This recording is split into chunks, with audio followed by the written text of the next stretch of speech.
Thank you, Minister Mas, and we welcome you today in joining this session.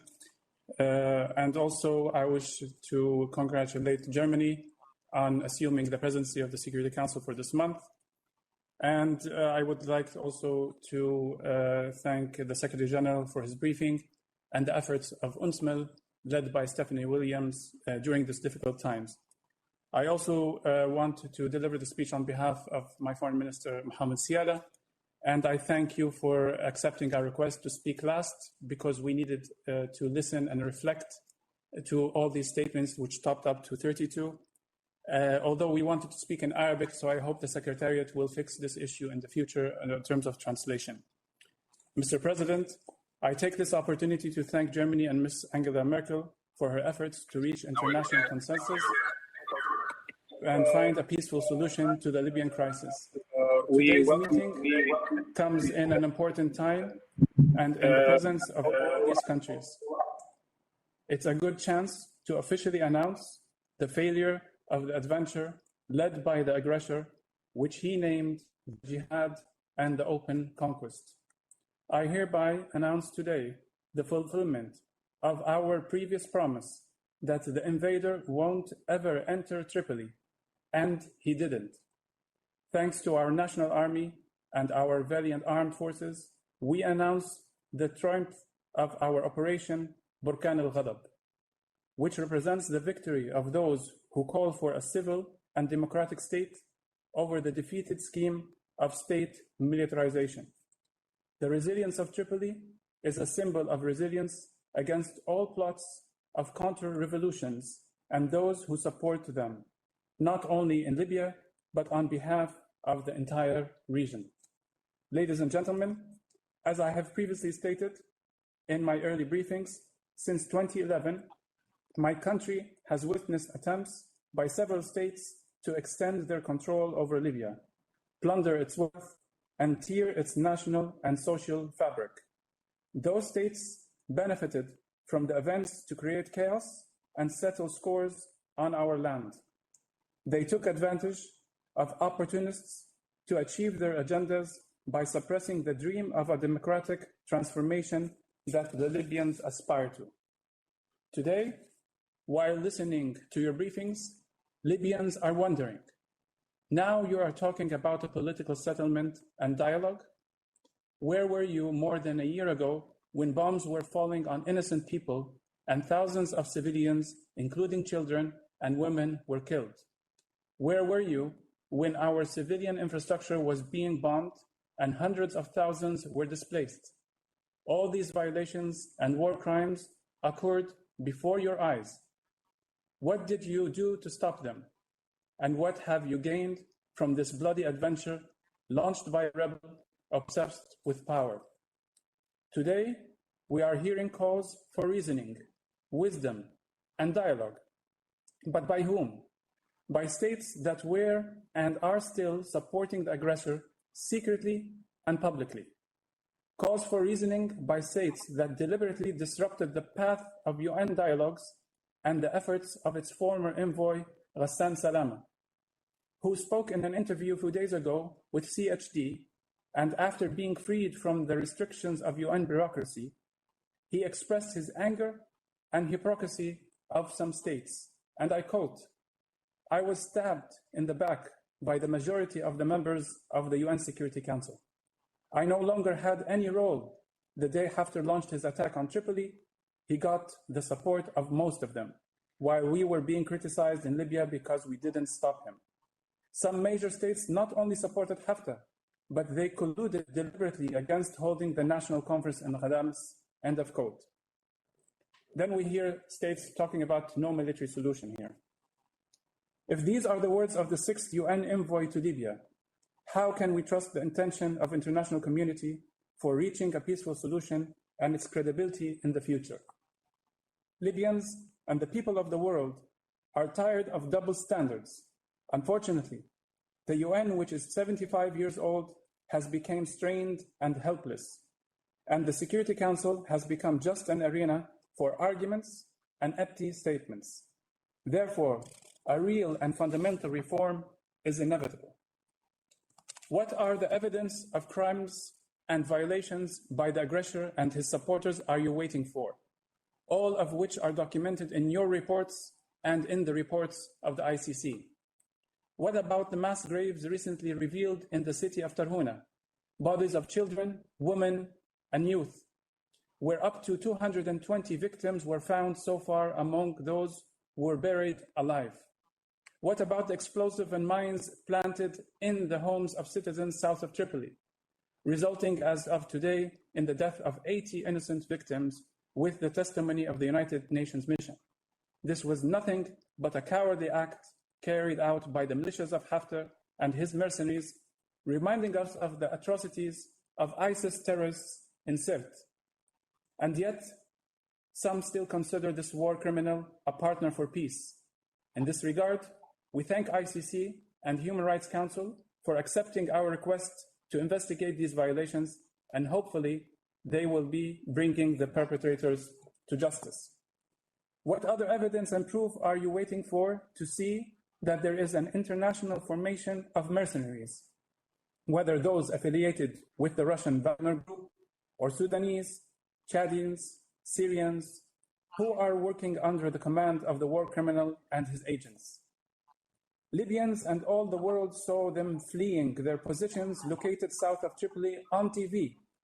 We all saw how the mercenaries were hurriedly evacuated from Beni Walid airport after realizing that their defeat was inevitable. Today, we find them in broad daylight, stationed in the east and hijacking oil fields and ports.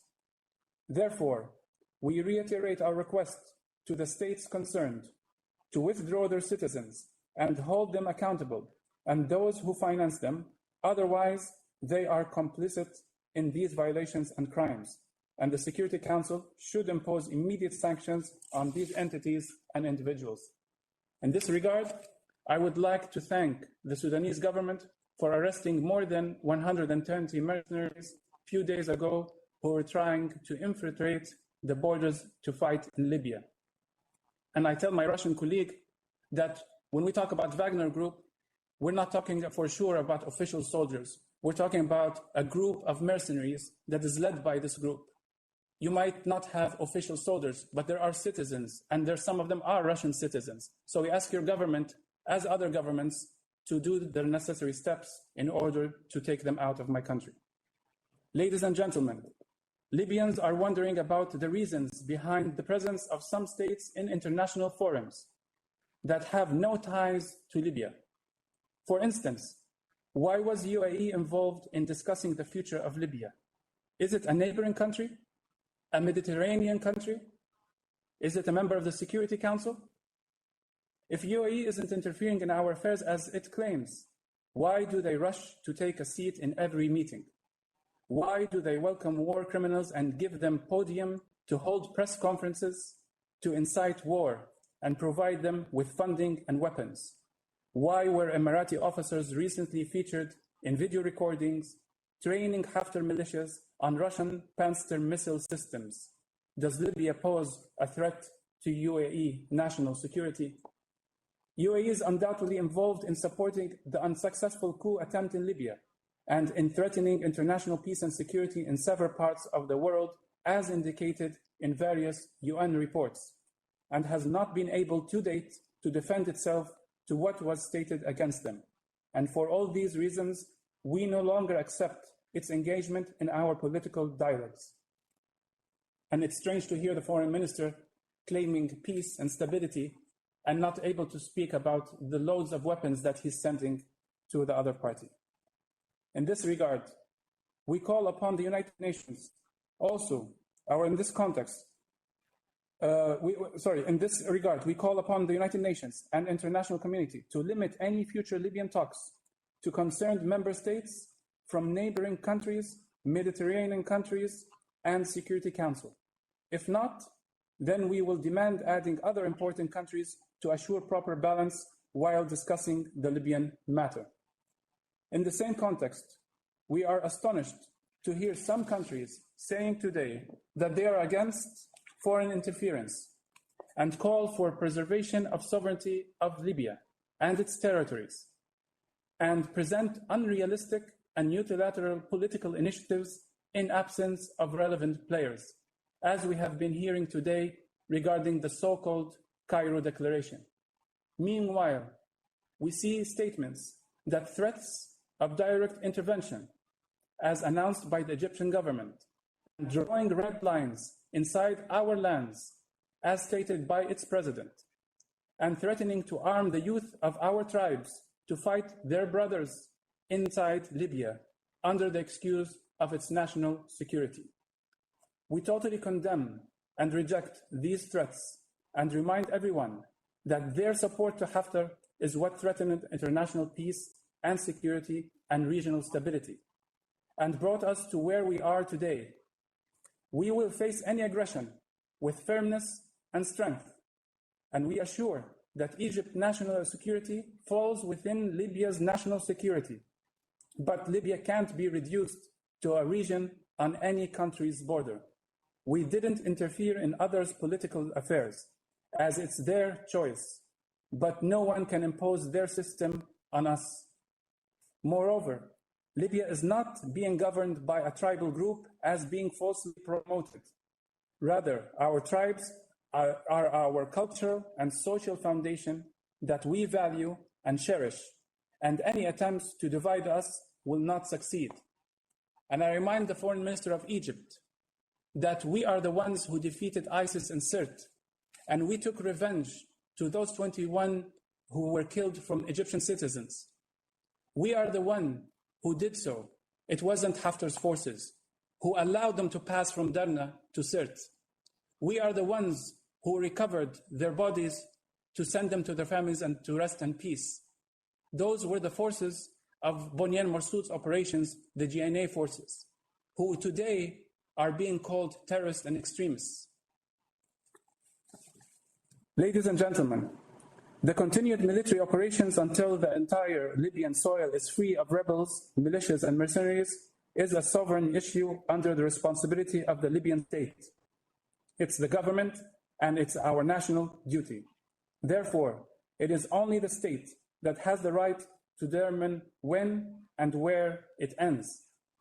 That being said, leads to Haftar's militia and mercenaries' control over several oil fields and installations, the latest of which we witnessed the invasion of Wagner mercenaries in Asharara field, in an act to engage the South in another cycle of chaos, to add more suffering to the people of the South, who already have been through difficult times and lived decades of crisis and marginalization. The recent closure of oil ports has caused a financial loss estimated by the National Oil Company of more than $6.5 billion. And some foreign actors are taking advantage of this issue as a leverage to achieve their objectives and other international affairs, and increase their shares in global markets. In this regard, we emphasize that oil is the wealth of all Libyans, and we will liberate all facilities from militias and mercenaries. And we will use all possible means to resume production. In this regard, my government reserves the right to prosecute all those who incited the blockade of oil fields and prevented the export of oil. What is being promoted is nothing but flimsy justifications when referring to the issue of equal distribution of wealth, which is merely an argument for controlling the state resources, and that will never happen. We affirm that solving this problem fundamentally and ensuring justice for all regions of Libya will only come through ending the transitional periods and engaging on a constitution in which the Libyans define the state governing and economic systems. As noted above, I would like to emphasize on the following. First, choosing our coalition, signing security and military or other agreements with any country is a sovereign and legitimate right and isn't called foreign intervention. Intervention and violation of sovereignty are the practices of some states in terms of transgressing the legitimate government and supporting coups and outlaws with money, arms, and providing political support. And if our agreements are illegal, then all of our agreements signed with your countries, whether security, economic, or oil-related, are also legal.